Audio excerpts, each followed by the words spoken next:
Hello out there, YouTube land. This is Steve Asello with Bass Motorsports, and today we're going to be messing with the little bass tracker. This has the 60 horse two-stroke Mercury on it, and this is the boat that I did all the restoration in. If you're new to the channel, you might not have seen those videos. If you want to check them out, just click on my page there. Maybe subscribe if you don't mind. I'm trying to get the little channel to grow, but check out the restore video on the bass tracker bass boat.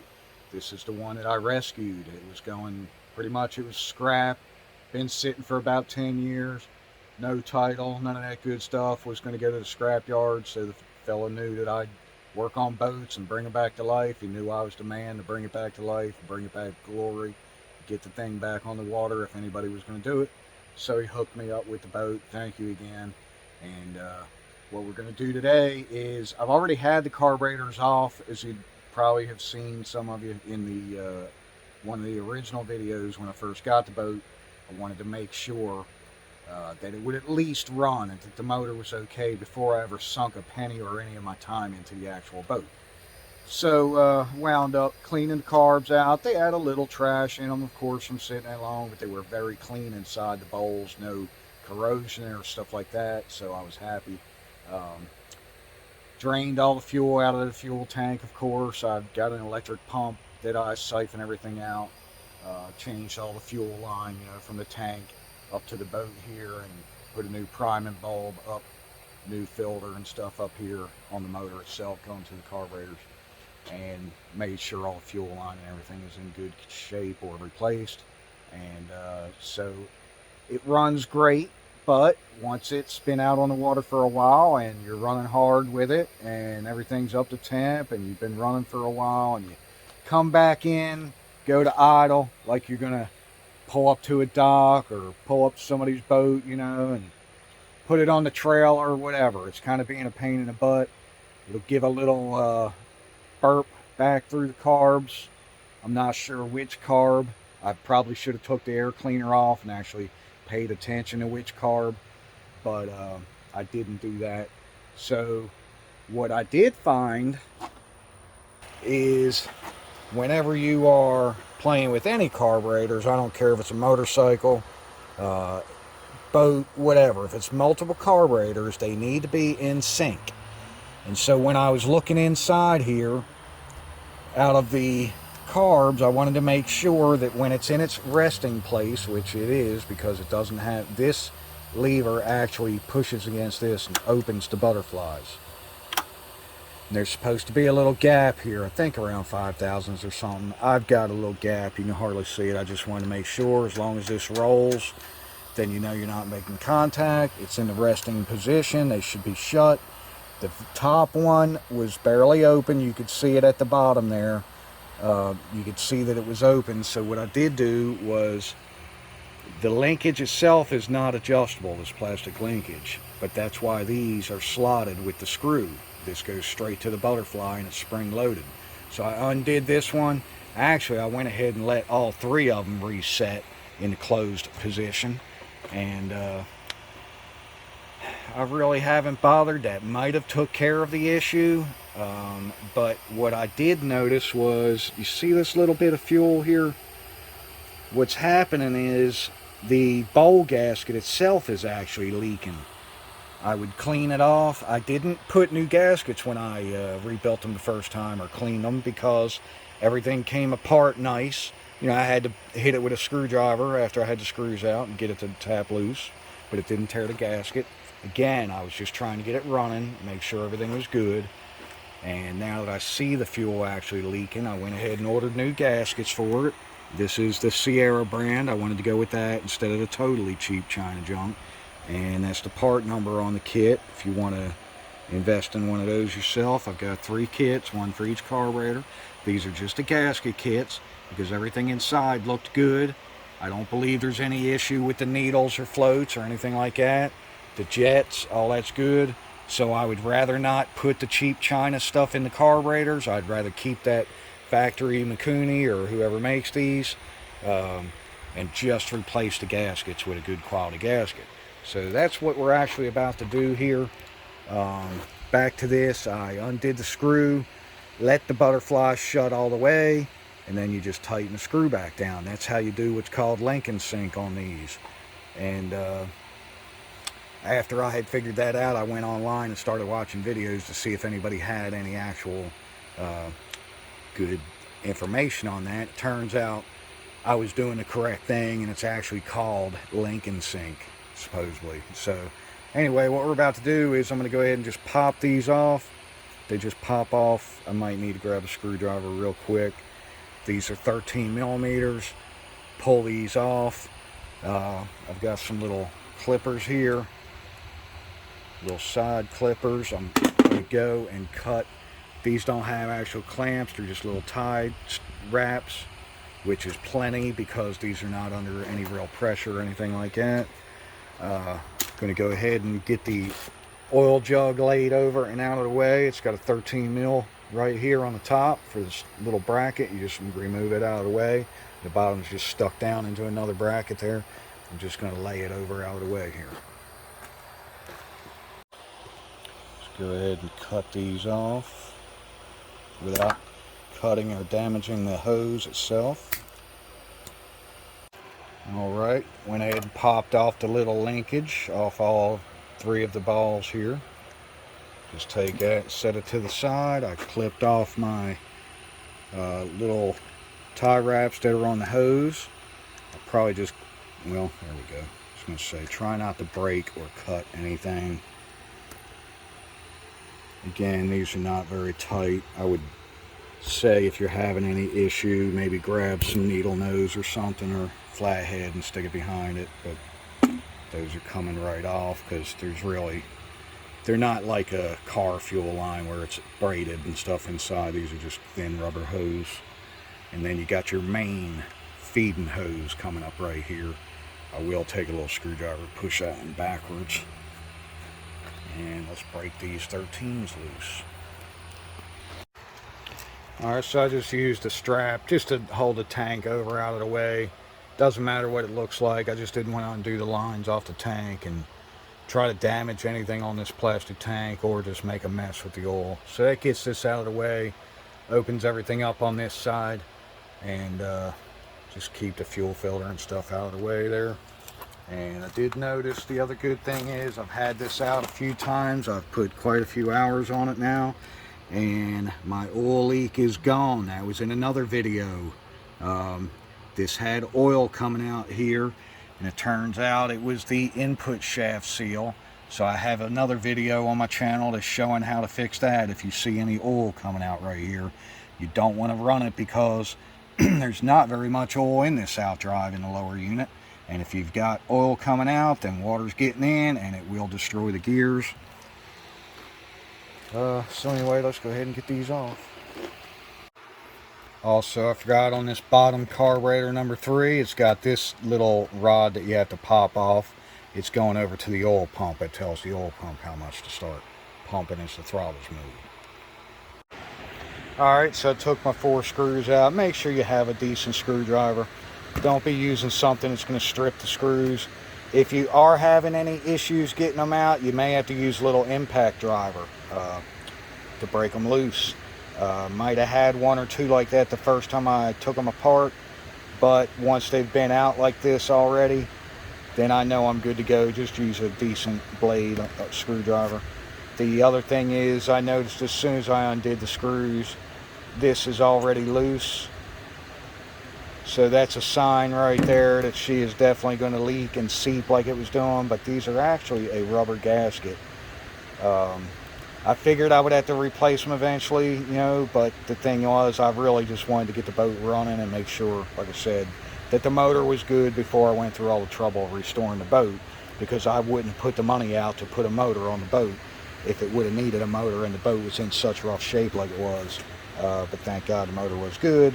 So anyway, these gaskets are pretty much, even though they're soft and pliable, they got me by to test it out, but you can see the ridges where they're squished down and it just lets it leak. It was seeping a little, so that's no good. Also this one, this is it needs to go right here because it hits this seat down in here, keeps the fuel from going when you tilt the motor forward, if you see a bunch of fuel coming out your throat here, then that seal here is bad. So anyway, like I said, they're pretty clean. I can see there's a little build up in there. I don't think it's going to come off. That's just from the last time when I actually scraped them real good. I'm going to try it again just to make sure. But I don't believe that trash was an issue this time. I think the little burp and the lean on that number one cylinder was just probably a idle fuel mixture, idle air mixture. When it's sitting there idling, was the only time that it acted up. And take your pin out, be very careful when you lift your float up. The needle might stay on there, or it might just fall off like this. Again, I'm not sure how good you can see that with this phone. Probably not going to be able to see it very well, sorry about that, but I'm looking at it with my eyes. I see no ridge or anything on the rubber tip. It's still nice and uniform, nice triangle shape. So that's why I said I don't want to replace any of that. And again, the carburetor's pretty clean. I will take the brake clean and spray it in every single hole. And the first time when I redone them, I actually took, if you have a wire brush laying around the shop, grab some needle nose, rip one of the wires out, and it's good for cleaning any of these really small passages and the jets and stuff like that. But anyway, next I'll take this side off. Same thing when I remove the screws. Instead of me having to pry it or tap on it or anything to loosen it like the first time, last season when I redone it or cleaned them, it just pops right off. So that's telling me it's not making a good seal. And good thing I ordered the gasket kit so I can replace all these. Yeah, that paper's no good. So I'll go ahead and count my turns on the idle air mixture screw when I take it out. They're right now right around 1.5, and that's a good base. When you're putting them back in, you're supposed to start at 1.5. Take it and actually try it on the lake, or you'd need like a barrel of water or something. I do have a barrel I can do test run, but I would rather take it to the lake because I want to run it hard, get it up to temperature, make sure that it's idling good then, because that's the only time it was giving me any issue. Vroom, vroom, vroom. I hope I didn't say that wrong a while ago. With the needle mixture screw, what you want to do is count once it's in there, like these are, and you haven't messed with it yet. You want to run it in and count each half turn until it bottoms out. And as soon as it touches, just stop. Don't crank down on it, just stop as soon as it seats. And that's how many turns it was out, like 1.5. So again, once I clean all this, luckily that needle looks good, so when I go back in with it, I'll tighten it all the way down until it stops, and then come out 1.5, and that's going to be our base setting to get started. The other quick thing I wanted to mention, I've done a lot of different carburetors in my life on a lot of different vehicles and power equipment and everything, all the way down to weed eaters, chainsaws, generators, whatever, and up to quadrajets, Hollies, all that stuff. That's originally what I learned on messing with cars. But this has to be one of the simplest carburetors you'll ever work on as far as pieces. I mean, this is it. That's all the pieces that's in the whole carburetor, and they don't get any more basic than that, because 4 of these are for the bowl, you know what I mean? 2 are for the top plate. That's your pieces. There is no bunch of springs and balls and whatever pieces that are going to fall out of this carburetor, so you don't have to worry about that. And I'm going to start spraying them and get my air hose. I've got a nice little rubber tip on the nozzle, so you can put it right on top of everything and blow through. Actually, I changed my mind on that. I'm not doing all 3 carburetors at one time because I'm not putting them in my overnight dip. They're not dirty like that. I'm just going to do one at a time real quick. Do a quick clean out with the carb cleaner or brake cleaner and spray it out with my nozzle. and put the gaskets on, and then that carburetor will be done as soon as I reassemble it. And for those of you that are wondering where Jasper is, all I got to do is watch. Oh, there he is. Say hello, everybody.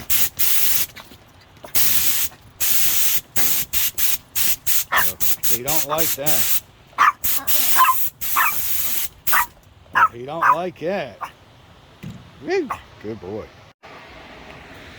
So pretty much my gaskets came off nice and clean, luckily, because for one thing it's rubber.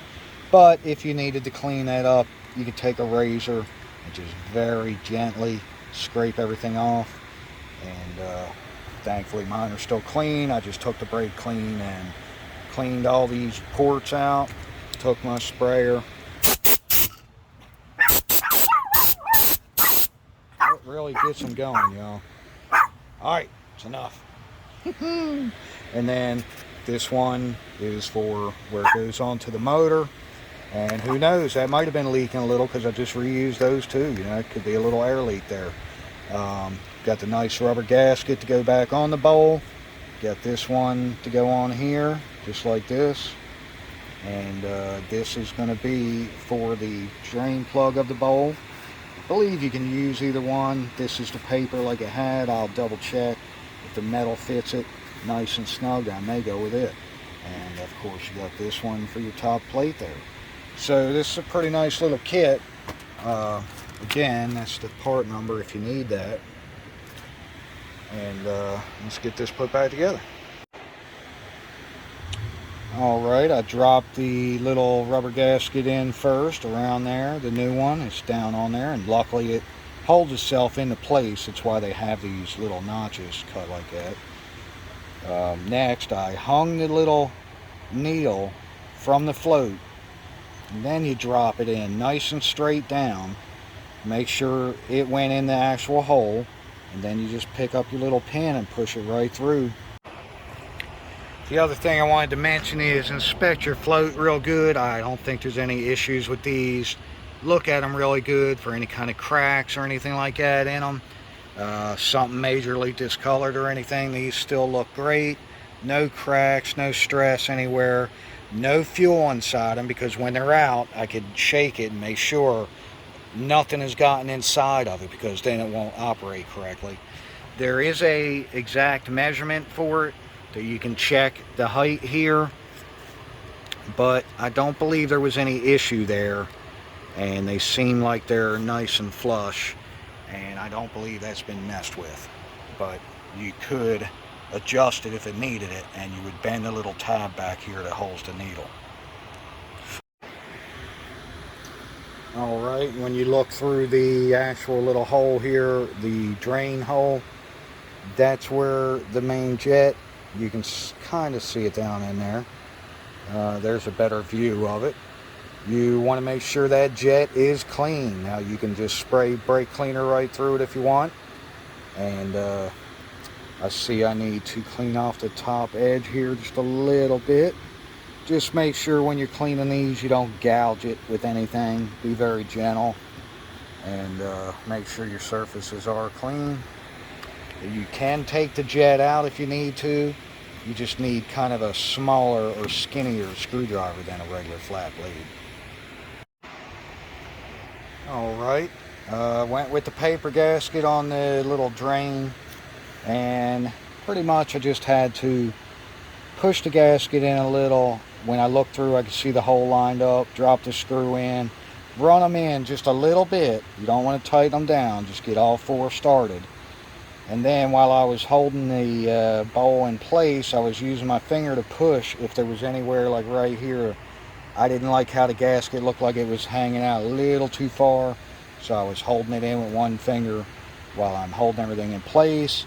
Snug them down, do it in a crisscross pattern, and then come back and get them really good and tight. Again, jumping from screw to screw, crisscross. That way you're not warping anything. Get them as snug and tight as you can with a regular screwdriver, and just leave them like that. Time to flip her over, and we can put this top. Okay, so I went ahead and trim the edge right there with my scissors. I knew if I damaged it, I had another one to work with, but all it needed was a little trim shade down through there. Now it's sitting nice and flush down in there where it should. Put our top plate on. All the holes are lining right up for the screws. Just take and thread the 2 screws in. We'll get them nice and snug. Okay, that's that. Again, get them both started, then run them down. Then once they touch, tighten one, tighten the other, come back and make sure they're very tight, except keep jumping so you don't warp or strip anything. And then you go in this first hole here, and I'm going to run this one all the way down until it touches, and then come out 1.5 turns, counting half a turn with the screwdriver. You can see the blade, and it will be, you look at it clockwise or clocking position and go 1/2, 1.5. But that's not right because I didn't run it all the way in yet. And that is how you rebuild a little Mercury carburetor. I mean, I'm sure it's the same on many models. Mine happens to be a 60 horse 2-stroke. And that one's done. We're going to set it over to the side and get on the next one. I'm not going to show you all this because it's the same exact procedure. I'll get back with you when I'm done. So now I'm just putting my little tie wraps on, and sometimes it's a lot easier to start it in the middle of the hose and then slide it up near the end when it's a tight spot, and get her nice and snug, and then we'll clip these off in a minute. So like this one down here is kind of tough to get to in a bad area. I'm going to start it right here in the middle and slide it right down there and then pull it tight. Then sometimes you got a tight spot like that, you need to take and kink the little tie wrap like that, make a little bit of a curve to it, and that way I can fish it around it. Oop, just like that. She's coming right back out for me to get it. So I went along and clipped all the ends off. Now I got my linkage that goes in between the carburetors. Slide it up in there, fish it in. Just push and snap.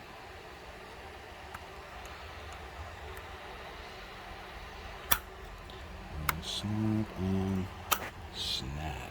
Alright.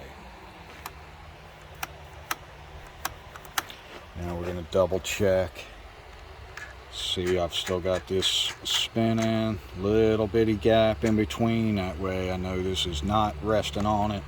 That when I put the boat in neutral, that this is going to come back and be in the idle position. And now I'm going to go through and check the bottoms of the butterflies and make sure that they all look like they're shut. And I can actually see this number 2 is not shut. So even though I set them before, anytime you take the carburetors off, they recommend that you go ahead and do the link and sync deal, because this rod is not adjustable. These plastic ends do not adjust, and that's why these carburetors are slotted. So I'm going to go loosen all these and let them make sure they're in the rested reset position, and then snug them back down, and we'll be good to go on that part. Don't forget your linkage on the other side here for the oil pump. Gotta get it up and hook it on. Make sure it's moving good and nothing's in the way. I don't want anything getting in the way of that. We don't want any hoses or anything where they're going to rub through. We want to make sure the linkage is good and straight. Matter of fact, I'm going to reach over here and hit it. And oh yeah. You don't want your oil pump messing up, that's for sure. Before I even mess with the link and sync, I'm going to go ahead and start pumping these carburetors up with fuel and make sure we don't have any obvious fuel leaks or anything on any of the hoses or on the bowls. or the drains for the carburetors. You can see in the filter there, it's definitely pumping through. The ball's starting to get pretty tight now. Oh yeah, she just got tight, so that's all. That means the floats are holding back the fuel now. All 3 bowls are full and the floats have shut the needles. And that way, while I'm working on it now, I can make sure that nothing starts seeping like it was before. Those other bowl gaskets were definitely bad. So I'm hoping we'll have it taken care of. Between this one, the butterfly was open a little, and this one, the bowl gasket was leaking. It was definitely the worst. So the top plate here could have been leaking also, because like I said, when I undid them, they just more or less fell right off, and the gaskets were pretty crimped in the spots, you know, where it touches the carburetor mating surface. Excuse me. And so this was the leanest cylinder, is number 1. So now I'm going to, like I said, do the link and sync, and now that they're all sealed up, no air leaks, and even the gasket back here on the where it mounts, these were very hard. You know, like I said, when they came off, the carburetors came off, they didn't tear the gasket, so I was just reusing them. But really, that's not smart. I just wanted to make sure the motor was running good and all, and I'm glad I went ahead and did this to the carburetors. I want to have it right. So far it looks a lot better, because I just went over and tilted the motor all the way forward, and it goes pretty far, you know. Pumped the bulb again, which it was tight and really didn't pump. Let it sit for a minute, let the engine back down so I could come around and look inside here, and everything is nice and dry on all 3. Before, there would be drips of gas right here on this screw for the bowl. So it would be wet all through this area, so it was definitely seeping out of these gaskets on the bowls, and everything is nice and dry and clean now, and nothing running out here. So it's telling me that little seal it was around the little tower in there is in good shape. So now we can go ahead and put our little breather cover fire arrestor type thing on. Alright, so I stuck my earmuffs on, and one thing you got to be careful about with these small motors and the little foot, even with the brand new muffs I bought while I was down in Florida, I forgot my pair, and but these little engines vibrate so much and that foot is so thin, you got to watch it when it's running, make sure it's always pinned, because that can fall right off the foot very easily. So we're going to see what we can do here. Sorry about that.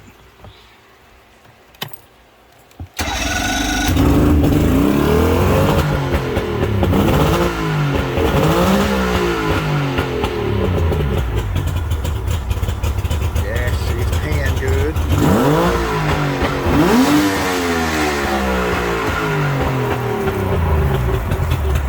Pretty responsive, revs right up. Of course, we won't really know until she gets warmed up good. So I'll probably take it to the lake maybe later tonight.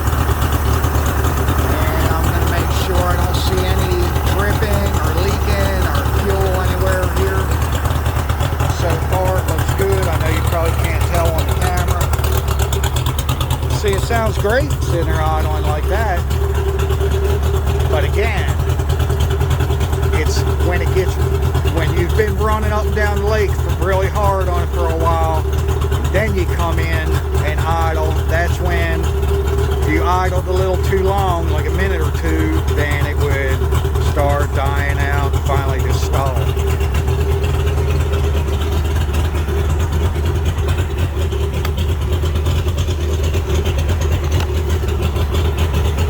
See how responsive she is.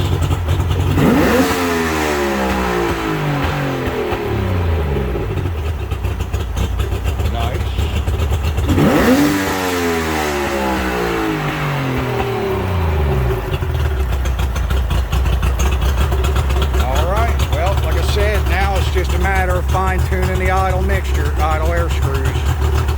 That should be about it. right, well, thanks for tuning in on this video. And again, if you like what you see on my channel, how about please like and subscribe.